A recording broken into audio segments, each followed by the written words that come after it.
Recent గా ఉత్తరప్రదేశ్ లోని అయోధ్య రామ మందిరం నుండి అత్యంతలు 2 పాంప్లెట్స్ ఇచ్చారు. ఎందుకంటే జనవరి 22, 2024 అంటే ఈ ఇయర్ జాన్ 22న ఆ టెంపుల్ ని ఓపెనింగ్ చేస్తున్నారు. అయితే రాముల వారి మందిరం మళ్ళీ ఓపెన్ చేసి కడుతున్న సంగతి మనందరికి తెలిసిందే. అయితే రాముల వారి జన్మస్థలమైన అయోధ్యలో ఆ రాముల వారి మందిరం యొక్క ఆర్కిటెక్చర్ గురించి అండ్ ఇంకా మరెన్నో ఇంట్రెస్టింగ్ విషయాలు ఈ వీడియోలో తెలుసుకుందాం.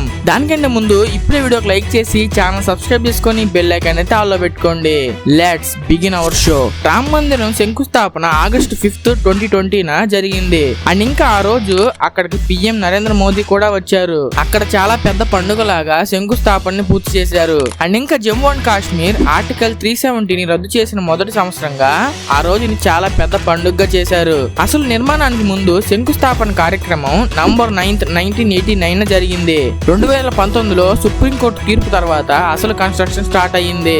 ఈ గుడి నిర్మాణంలో రాజస్థాన్ లోని బన్సీ పహార్పూర్ లో మైన్స్ నుండి సంగమార్మర్, దీన్నే రోజ్వుడ్ అని పిలువబడే మార్బుల్స్ ని తెచ్చి వాడారు. రామ మందిరం యొక్క డిజైన్ నాగరా అనే స్టైల్ ఆఫ్ ఆర్కిటెక్చర్ ని ఇన్స్పైర్ చేసుకొని నిర్మించారు. అండ్ ఇంకా రామాయణంలోని డిఫరెంట్ ఎపిసోడ్స్ ని వర్ణించే కొన్ని క్లిష్టమైన శిల్పాలను కూడా వాడారు. ఆలయ నిర్మాణానికి ప్రపంచ వ్యాప్తంగా ఉన్న ఇండియన్ పీపుల్ నుండి డొనేషన్స్ వచ్చాయి.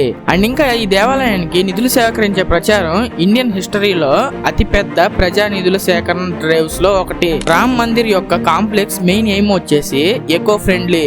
దాని నిర్మాణంలో పవర్ సప్లై కోసం సోలార్ పవర్ ని వాడారు. అయోధ్య రామ్ మందిర్ ప్లాన్ లో చుట్టూ ఉన్న ఏరియా మొత్తం డెవలప్మెంట్ జరుగుతుంది. దీన్ని వాళ్ళు world class spiritual and cultural hub అని అంటున్నారు. టూరిస్ట్స్ కి వాళ్ళు ఓవరాల్ ఎక్స్పీరియన్స్ ని ఇంకా ఎన్హాన్స్ చేయడానికి, ఇంకా మెరుగుపరచడానికి సిద్ధమయ్యారు. ఆలయ వాస్తు శిల్పం ముఖ్యమైన ప్రతీకలను కలిగి ఉంది. గర్భగుడిలో ధనుష్ అని పిలువబడే శ్రీరాముల వారి దివ్య విల్లును పోలి ఉండేలా రూపొందించారు. అండ్ ఇంకా రామ్ సేతు గురించి మనందరికి తెలిసిందే. అక్కడ వాటర్ లో తేలే రాళ్ల గురించి కూడా తెలిసిందే.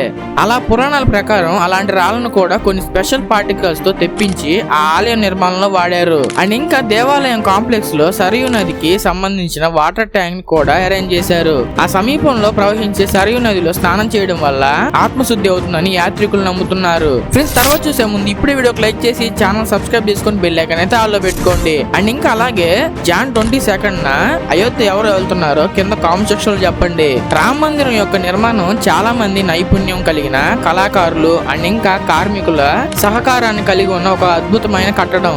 నిర్మాణం ప్రక్రియ యొక్క వేగం అండ్ ఇంకా సామర్థ్యం ఆలయ నిర్మాణానికి కొత్త బెంచ్ మార్క్ క్రియేట్ చేసింది. అండ్ ఇంకా ఆలయం డిజైన్ లో మెడిటేషన్ కోసం సపరేట్ స్పేస్ ని అరేంజ్ చేశారు. అండ్ ఇంకా ఇక్కడ తులసి గ్రో ఉంది. ఇది హిందూ సంస్కృతిలో తులసి యొక్క ప్రాముఖ్యతను తెలియజేస్తుంది.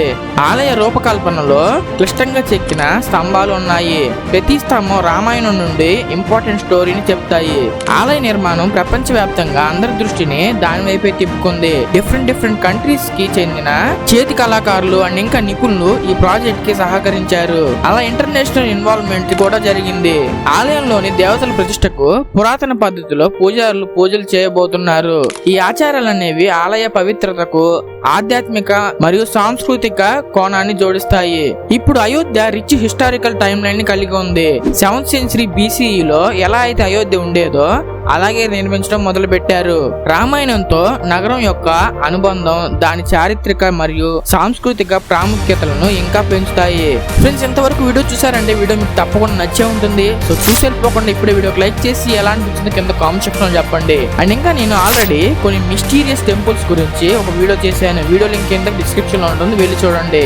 ఇలాంటి కొత్త ఇంట్రెస్టింగ్ విషయాలను తెలుసుకోవడానికి ఇప్పుడు వీడియోకి లైక్ చేసి ఛానల్ సబ్స్క్రైబ్ చేసుకొని బెల్ ఐకాన్ అయితే ఆల్లో పెట్టుకోండి. ఇంకో వీడియోలో మళ్ళీ కలుద్దాం. Bye bye.